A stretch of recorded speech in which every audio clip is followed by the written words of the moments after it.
Hey guys, so this is the final example of chapter 2. Just one more thing to help get you ready for your test. Today we're going to be talking about choosing a catcher, and we're going to be working on putting together a lot of the concepts that we've been practicing throughout this chapter. So our question today that we're going to try and answer is, does Burnett pitch better with Molina than with Posada as his catchers? Okay, so here we have some data from an observational study of the 2009 season that has Jose Molina's results, the hits, the outs, the total, along with the same information for Posada. Now keep in mind, we are talking about defense here, okay? So a more favorable thing for the defense is actually the number of outs, because we're talking about the catcher and the pitchers in baseball who are essentially playing defense, so we're more interested in the percentage of outs here, okay? So first thing I want you to do is, you can take a minute and pause the video if you'd like, but compute the percent of outs with Molina compared to with Posada.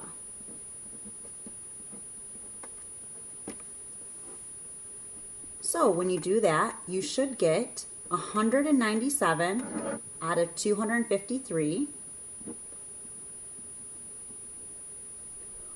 over 279, and then, I'm sorry, and then that's for Molina, and then when you can calculate Posada's information, that's 279 outs out of 382.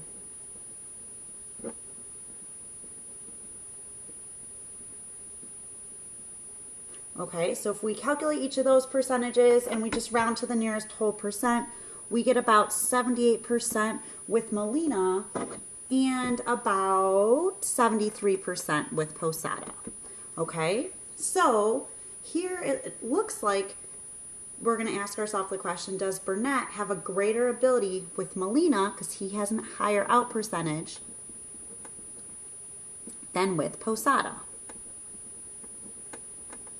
Okay, so since this is all review today, you always have the option of pausing the video if you'd like to answer these questions, since you should be able to do all of this. But right now we're going to state the hypotheses we're interested in testing. So if you'd like, you can go ahead and pause the video while I do this. But as always, it's always two hypotheses. We're always putting them together as a pair. Our null hypothesis is what we assume is true. And we're assuming that Burnett has the same ability to get an out with Molina and Posada. Should start with the year. In 2009, Burnett has the same ability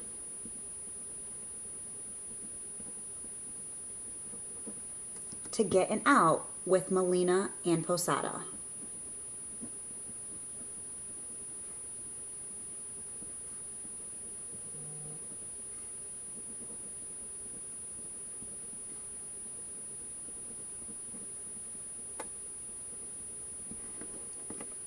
Now, what are we, based on this information, since Molina's, and you could say, I'm sorry, going back to this, to get an out, you could say the same ability to pitch, however you want to word it.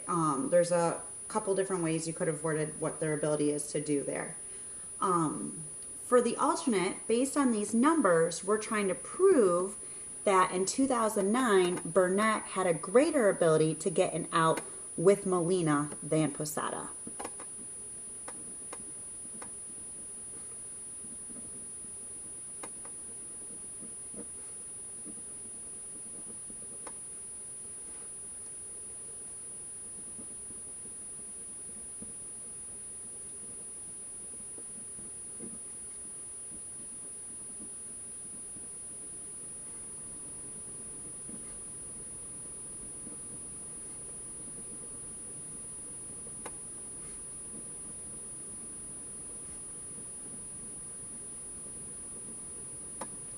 Okay?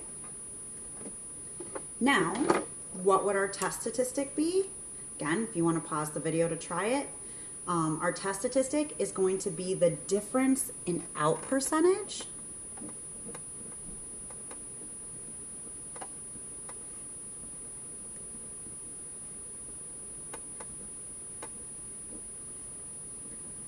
we think he did better with Molina, so it's going to be Molina minus Posada. And if we look above at our numbers, it would be 78% minus 73%. So the numerical value of our test statistic would be 5% or 0.05, depending on if you're dealing with proportions or percentages. Okay, you should be able to go back and forth between the two. So again, if you'd like to pause the video to do the next question, now would be a good time. But I'm going to take you on through how to describe how you'd use note cards to simulate the situation. So we can use our two-way table to help us out. Our grand total is 635. So we're going to take 635 note cards.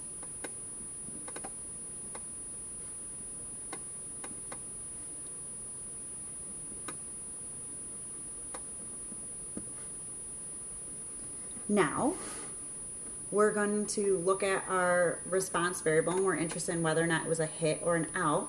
So we're going to label 159 of those cards as hit and 476 of those cards as out.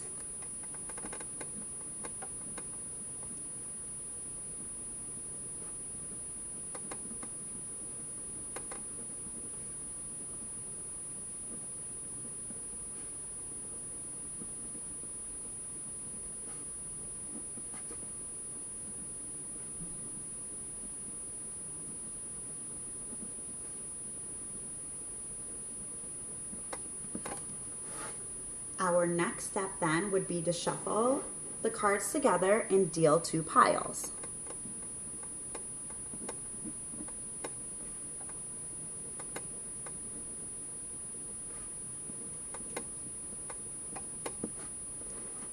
One pile is going to represent Burnett's performance with Molina as the catcher, while the other pile is going to represent Burnett's performance with Posada as the catcher. So, how many outcomes were there with Molina? Now, you can't split 635 evenly anyway, so take a look. Molina, there was 253 attempts, while Posada, there were 382 attempts. So, we're going to do the two piles. We're going to have 253 in one pile, and that is going to represent the catcher Molina, and 382 note cards in the other pile that's going to represent the catcher Posada.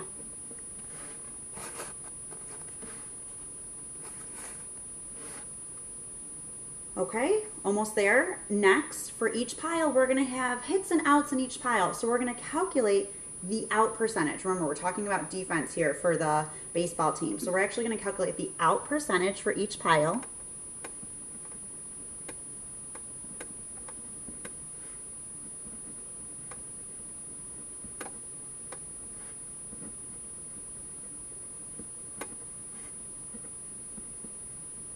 And we're going to subtract. And remember, we think Burnett is better with Molina, so we're going to subtract Molina minus Posada. You can abbreviate that. I have no problem with it, but make sure you tell me how you are subtracting. And as always, our last step is to repeat many times. Because we don't just do a simulation once, we do it multiple times. Okay? So now, here's the results that are displayed in a dot plot. We did 100 trials in our applet, and here are the results. This is the simulate difference in proportion if you wanted to add of outs. And remember, we subtracted Molina minus Posada. Okay, so now we need to use our dot plot to help us find our p-value. And remember, in order to find our p-value, we use our test statistic. So going back, our test statistic, the numerical value, was 5% or 0.05. So it's in proportion, so we're going to find 0.05, which is right between 0.04 and 0.06. So that's our test statistic. That's where I'm drawing my line. And we're going to use our test statistic to help us get our p-value. Okay, so remember, it's all the dots at and above the test statistic because we're trying to prove a greater ability. So the number of dots there is 9.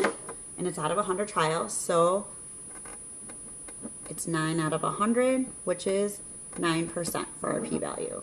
And our work here is just show that you drew your line at your test statistic and show the arrow going where you're counting the dots. So interpret this p-value. What does this 9% mean? Well, it means there is a 9% chance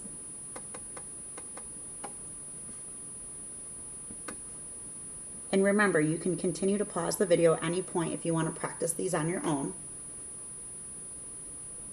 There is a 9% chance, now use the label on your dot plot to help you, of getting a simulated difference in proportion of outs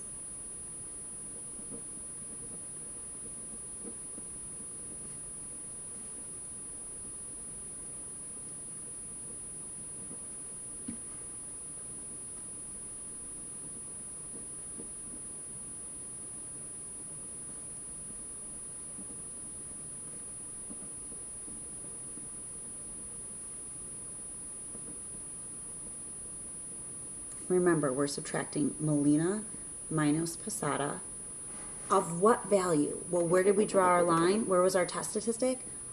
Of 0.05, and where did we draw our arrow? Or higher by random chance.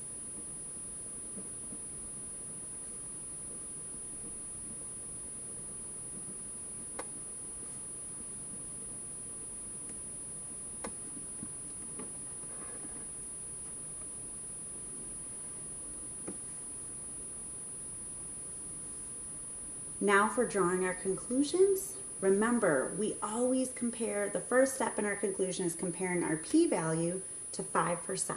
So, since 9% is greater than 5%, so this is a difference of this or higher is likely to happen by random chance. Therefore, we do not have convincing evidence. And we always reference HA in our conclusions. We do not have convincing evidence that Burnett has a greater ability to get an out with Molina than Posada.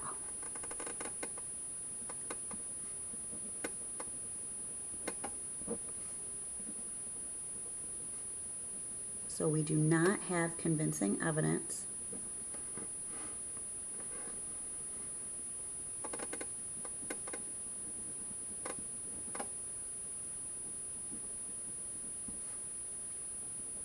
in 2009, Burnett had a greater ability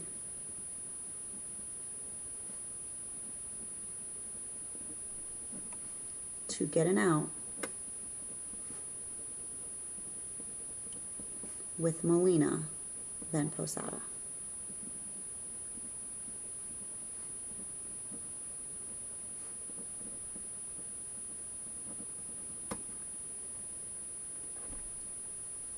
Okay, so again, remember, always have your comparison of the p-value to our 5% level. State we do or do not have convincing evidence, and we always reference HA. Okay, always reference HA in our conclusions. So, can we conclude the cause of the difference? If there was a difference, cause of the difference was Molina's catching ability? So you have to ask yourself, was this an experiment, a design experiment? It wasn't. We just collected data and we recorded it in a two-way table for the 2009 season. There was no replication, there was no randomization, there was certainly no control. So can we conclude a cause and effect relationship here? No. And there's multiple reasons you could list here, but one, you can just state that we can't conclude a cause and effect relationship from an observational study.